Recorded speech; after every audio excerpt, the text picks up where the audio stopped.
ચોમાસાની શરૂઆત થઈ ગઈ હોવા છતાં પણ લીલી શાકભાજીના ભાવમાં લઘુત્તમ ઘટાડો જોવા મળતો નથી।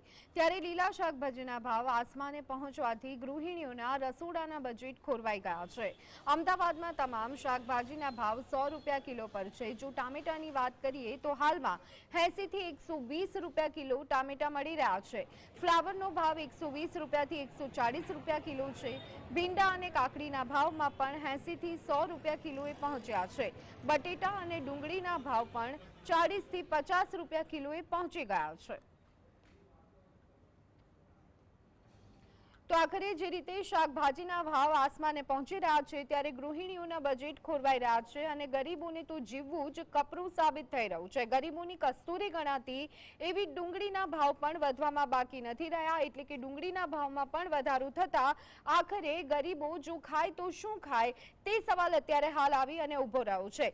તો આ સાથે જ મધ્યમ વર્ગને પણ જીવવું એ મુશ્કેલ બની ગયું છે, કારણ કે રોજિંદી વપરાશમાં જે ચીજ વસ્તુઓનો ઉપયોગ થતો હોય છે તે ચીજ વસ્તુઓના ભાવમાં તો છેલ્લા ઘણા સમયથી વધારો થઈ રહ્યો છે। મોંઘવારી જે છે તે સામાન્ય જનતાને નડી રહી છે, ત્યારે આ બધાની વચ્ચે વધુ એક વખત શાકભાજીના ભાવ આસમાને પહોંચતા ગૃહિણીઓના બજેટ ખોરવાયા છે। શાકભાજી મોસ્ટ ઓફલી બધા મોંઘા જ છે। ટામેટા 80 થી લઈને 120 સુધી છે।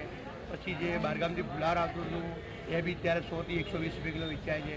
ને જે એથી લોકલ માલ આવતો હતો એ બી વરસાદને લીધે બગડી ગયો છે। જે બહારગામથી વસ્તુ આવતી હતી એ બધી બહાર બધી જગ્યાએ વરસાદ છે, એટલે એમાં બી ભાવ વધારો થઈ ગયો છે। हाँ, बहुत महंगा है मैडम सब्जी का भाव। हाँ, सब्जी का भाव तो इतना महंगा है ना, इतना कि पूछो मत। लहसुन, प्याज, आलू वगैरह सब बहुत महंगे सब्जी हैं। और मैं तो यहाँ कालूपुर में खरीदी करने आई हूँ, जहाँ मैं रहती हूँ वहाँ विराटनगर में बहुत सब्जी महंगी है। 100 रुपये से किलो की कोई सब्जी नहीं चाहिए।